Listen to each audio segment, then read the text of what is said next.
कृपया चैनल को सब्सक्राइब करें। धन्यवाद। अहोई माता की जय। प्रेम से बोलिए जय माँ अहोई। मित्रों, अहोई अष्टमी का व्रत हर साल कार्तिक मास के कृष्ण पक्ष की अष्टमी तिथि को रखा जाता है। इस दिन माताएं अपनी संतान की दीर्घायु के लिए निर्जला व्रत करती हैं और अहोई माता की पूजा करती हैं। इस व्रत में तारों को अर्घ्य देकर माताएं व्रत खोलती हैं और भगवान गणेश को भोग लगाने के बाद अपने बच्चों को प्यार से खाना खिलाती हैं। तो चलिए मित्रों, अहोई माता को नमन करते हुए सुनते हैं अहोई अष्टमी व्रत की कथा। मित्रों, प्राचीन काल में किसी नगर में एक साहूकार रहता था। उस साहूकार के 7 पुत्र तथा 7 बहुएं थी। इस साहूकार की एक बेटी भी थी जो दीपावली के अवसर पर ससुराल से मायके आया करती थी। दीपावली पर घर को लीपने के लिए 7 बहुएं मिट्टी लाने जंगल में गईं, तो ननद बोली, मैं भी आप सभी के साथ चलूंगी, और वो भी उनके साथ जंगल की ओर चल पड़ी। साहूकार की बेटी जहां से मिट्टी ले रही थी, उसी स्थान पर स्याहू अपने 7 बेटों से साथ रहा करती थी। मिट्टी खोदते हुए गलती से साहूकार की बेटी की खुरपी से स्याहू का एक बच्चा मर गया। अपने हाथ से हुई हत्या को लेकर साहूकार की बेटी को बहुत दुख हुआ, परंतु अब क्या हो सकता था। स्याहू इस पर क्रोधित होकर बोली, मैं तुम्हारी कोख बांधूंगी।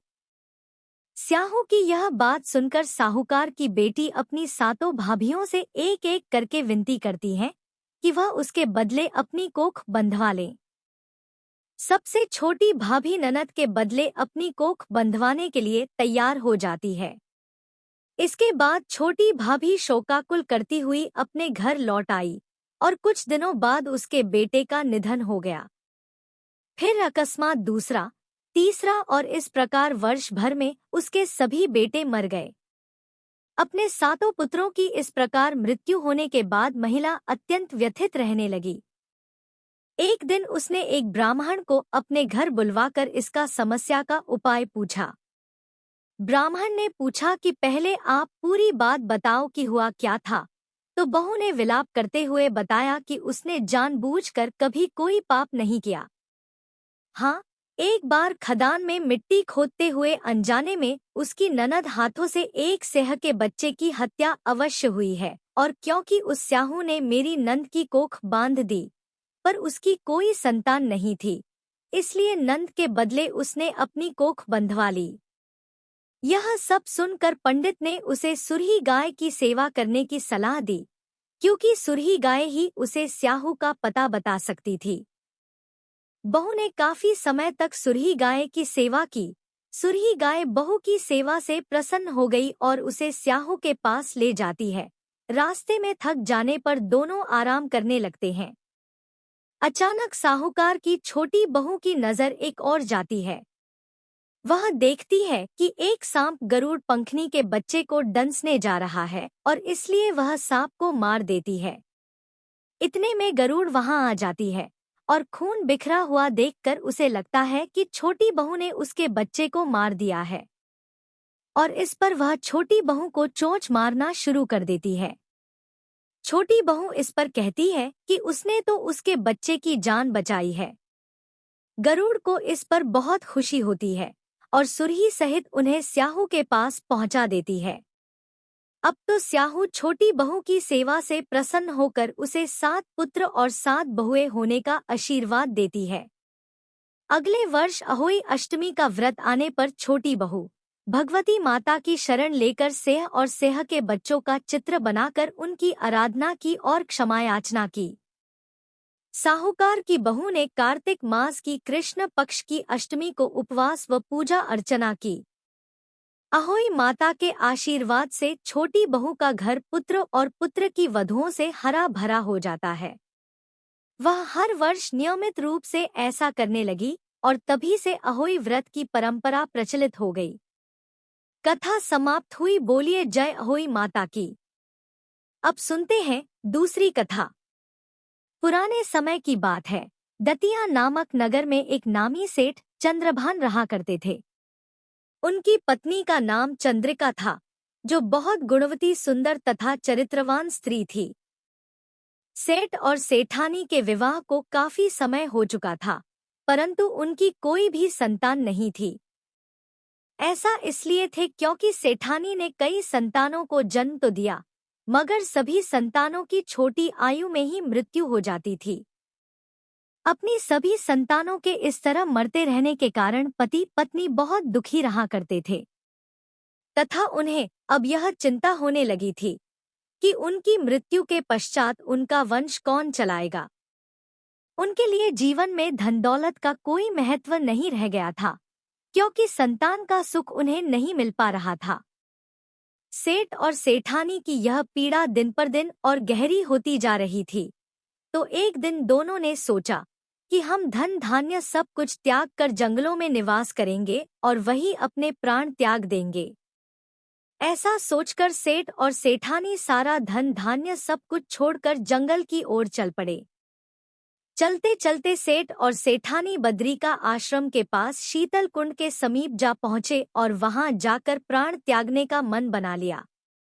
उन दोनों ने सोचा कि अब वे अन्न और जल का त्याग कर तपस्या करेंगे और जब तक उन्हें कोई दिव्य संकेत नहीं मिलता, वे अपने प्राण त्याग देंगे।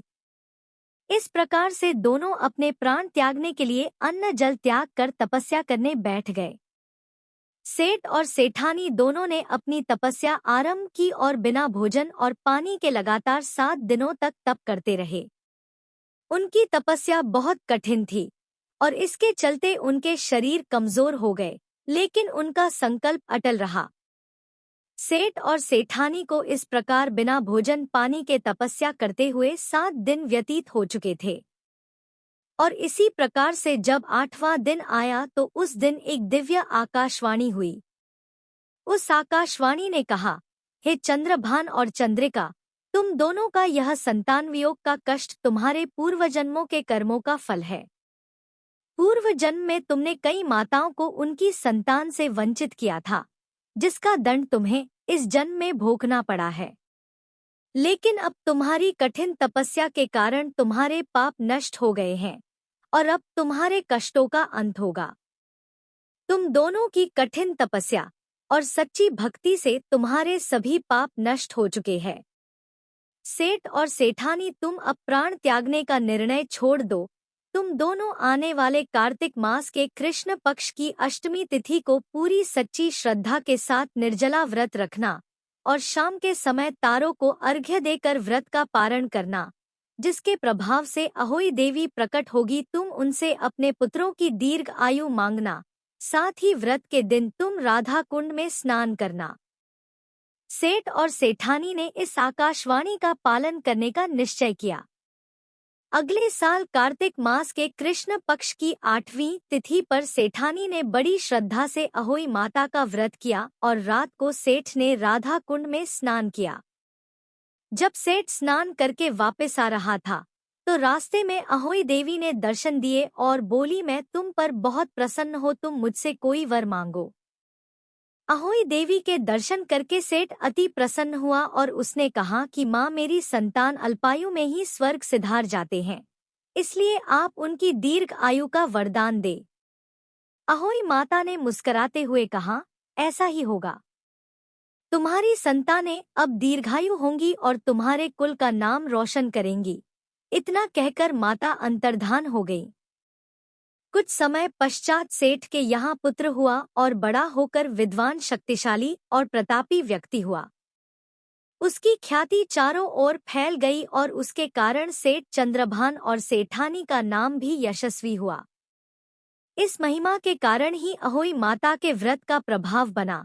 उस दिन कार्तिक कृष्ण पक्ष की 8वीं तिथि थी, इसलिए सभी माताएं इस दिन व्रत रखती हैं और विधि के अनुसार पूजा आराधना करते हुए अपने बच्चों की दीर्घ आयु की कामना करती हैं। अहोई माता जैसे आपने सेठ और सेठानी पर कृपा की, वैसी ही कृपा आप सभी भक्तों पर बनाए रखना। जय माता अहोई, जय हो।